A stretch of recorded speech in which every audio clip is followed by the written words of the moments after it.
नमस्कार dear students, स्वागत है आपका अपने YouTube channel Kishan science classes में 12th फिजिक्स की क्लास में। आज हम बाह्य विद्युत क्षेत्र में किसी विद्युत द्विध्रुव की स्थितिज ऊर्जा के बारे में पढ़ने वाले हैं। जैसे कि मान लेते हैं एक समान कोई विद्युत क्षेत्र E वेक्टर है और अनंत से किसी विद्युत द्विध्रुव को इस विद्युत क्षेत्र में लाया जा रहा है।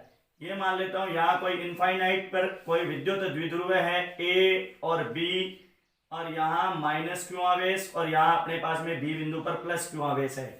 इन दोनों के बीच की दूरी 2a है। तो देखिए विद्युत द्विध्रुव को अनंत से विद्युत क्षेत्र में लाने में विद्युत क्षेत्र के विरुद्ध कार्य करना पड़ेगा और इसी कार्य के बराबर विद्युत द्विध्रुव की स्थितिज ऊर्जा होगी। मान लेता हूं मैंने ए बी विद्युत द्विध्रुव को कहां से, अनंत से विद्युत क्षेत्र में ए बी स्थान पर लाया और इन दोनों के बीच की दूरी 2a और बिंदु ए पर माइनस क्यू आवेश और बिंदु बी पर प्लस क्यू आवेश है। और देखिए इसका द्विध्रुव आघूर्ण P वेक्टर विद्युत क्षेत्र की दिशा में है। तो अपन लिखेंगे एक विद्युत द्विध्रुव को अनंत से विद्युत क्षेत्र में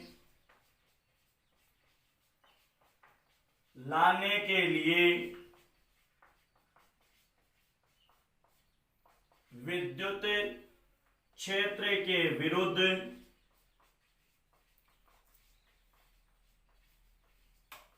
कार्य करना पड़ता है।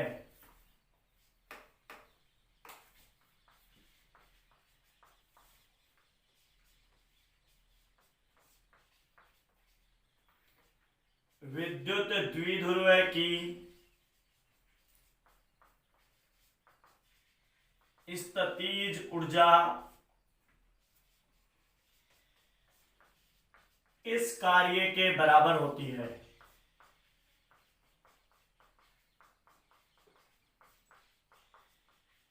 अब देखिए आप चित्र में, जैसे प्लस क्यू आवेश को बी पर लाया गया और माइनस क्यू आवेश को ए पर लाया गया। तो देखिए प्लस क्यू आवेश पर जो बल लगेगा वो विद्युत क्षेत्र की दिशा में प्लस क्यू ई बल लगने वाला है और माइनस क्यू आवेश पर जो बल लगेगा वो विद्युत क्षेत्र की विपरीत दिशा में माइनस क्यू ई बल लगने वाला है।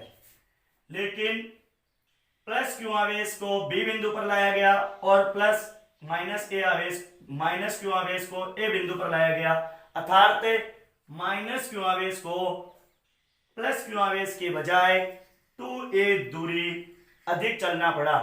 तो देखिए इसका मतलब कार्य भी अधिक होगा और दिशाएं भी अलग अलग है, तो कार्य कैसा होगा, ऋणात्मक होगा। तो अपन लिख सकते हैं यहां से चित्रानुसार विद्युत क्षेत्र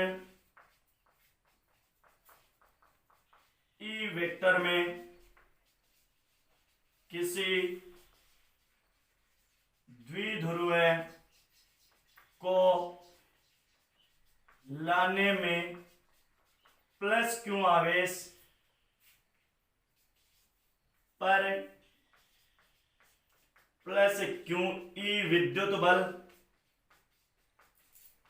तथा माइनस क्यू आवेश पर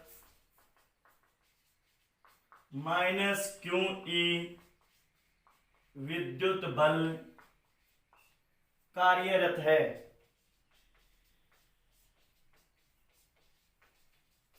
माइनस क्यू आवेश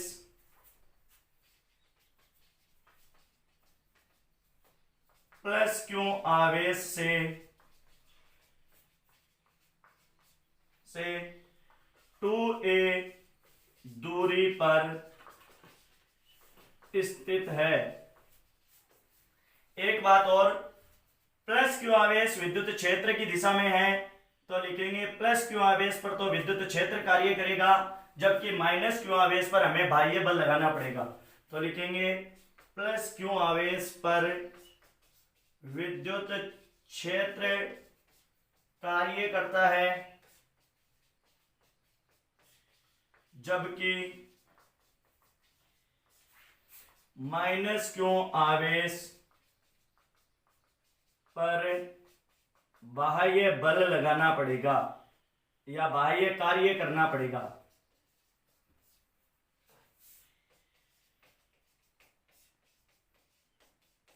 तो देखिए आपके पास में माइनस क्यू आवेश पर किया गया कार्य, तो आप लिख सकते हैं W बराबर या W1 बराबर बल गुणा विस्थापन। तो देखिए W1 बराबर बल, तो बल तो लग रहा है माइनस क्यू ई और विस्थापन है 2a। और आप एक अच्छे तरीके से बात जानते हैं 2AP बराबर 2AQ बराबर हो जाता है P विद्युत द्विध्रुव आघूर्ण। तो यहां से मैं लिख सकता हूं W1 बराबर क्या लिख सकता हूं माइनस PE, क्योंकि आप अच्छे तरीके से जानते हैं 2AQ बराबर P द्विध्रुव आघूर्ण। अब देखिए इसे दे दूंगा, लिखेंगे इसकी स्थितिज ऊर्जा, तो कार्य के बराबर स्थितिज ऊर्जा होती है।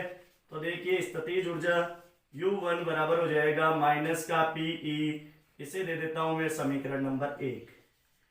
अब देखो इसी प्रकार मैं बात करता हूं, अब विद्युत द्विध्रुव साम्यावस्था में आ गया।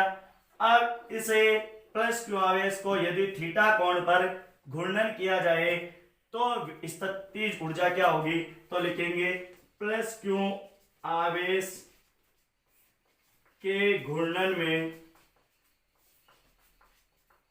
स्थितिज ऊर्जा, ये अपन ने कल के वीडियो में देखा था। तो अपने पास में U2 बराबर हो जाएगी PE 1 माइनस कोस थीटा, ये समीकरण नंबर 2।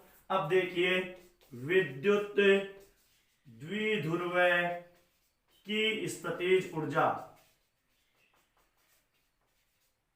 तो विद्युत द्विध्रुव की स्थितिज ऊर्जा समीकरण 1 व 2 से, समीकरण 1 व 2 से, तो समीकरण 1 और 2 को जोड़ दो U1 प्लस U2 यानी कि टोटल हो जाएगी बराबर हो गया माइनस का PE और plus PE 1 minus cos theta. तो देखिए यहां से अपने पास में U बराबर हो जाएगा माइनस का PE और इस PE को अंदर मल्टीप्लाई कर देंगे तो प्लस का PE और आपके पास में आ जाएगा minus PE cos theta, minus PE cos theta. तो यहां से देखिए U बराबर अपने पास में आ जाएगी, ये दोनों cancel, minus PE cos theta, यानी कि द्विध्रुव आघूर्ण और विद्युत क्षेत्र के अदिश गुणनफल को अपन क्या बोलेंगे, इसकी स्थितिज ऊर्जा E vector dot E vector. अब देखिए विशेष स्थितियों के बारे में, तो देखो विशेष स्थितियां, विशेष स्थितियां क्या होगी, जब द्विध्रुव आघूर्ण, जब द्विध्रुव आघूर्ण है वो विद्युत क्षेत्र की दिशा में हो, एक उससे लंबवत हो और एक क्षेत्र के विपरीत हो। तो लिखेंगे पहला विद्युत द्विध्रुव आघूर्ण E वेक्टर की दिशा में हो। तो देखिए तो थीटा बराबर कितना हो जाएगा 0 डिग्री। तो यहां से देखो अपने पास में U बराबर हो जाएगा माइनस का PE और cos 0, cos 0 का मतलब आप जानते हैं क्या होता है भाई, अपने पास में 1। अब देखिए दूसरी स्थिति, जब द्विध्रुव आघूर्ण ई के लंबवत हो, यानी थीटा बराबर 90 डिग्री, तो यूं बराबर हो जाएगा पी ई cos 90, और cos 90 का मतलब 0 होता है, अर्थात u बराबर 0। और तीसरी स्थिति, जब द्विध्रुव आघूर्ण ई के विपरीत हो, तो विपरीत होगा तो अपने पास में हो जाएगा 180, थीटा बराबर 180 डिग्री, और -1 आता है तो माइनस पीई cos 180 डिग्री, तो अपने पास में u बराबर हो जाएगा प्लस का पीई, क्योंकि -1 मान होता है cos 180 का। ये अपने पास में आज अपना थर्ड चैप्टर पूरा कंप्लीट हो गया।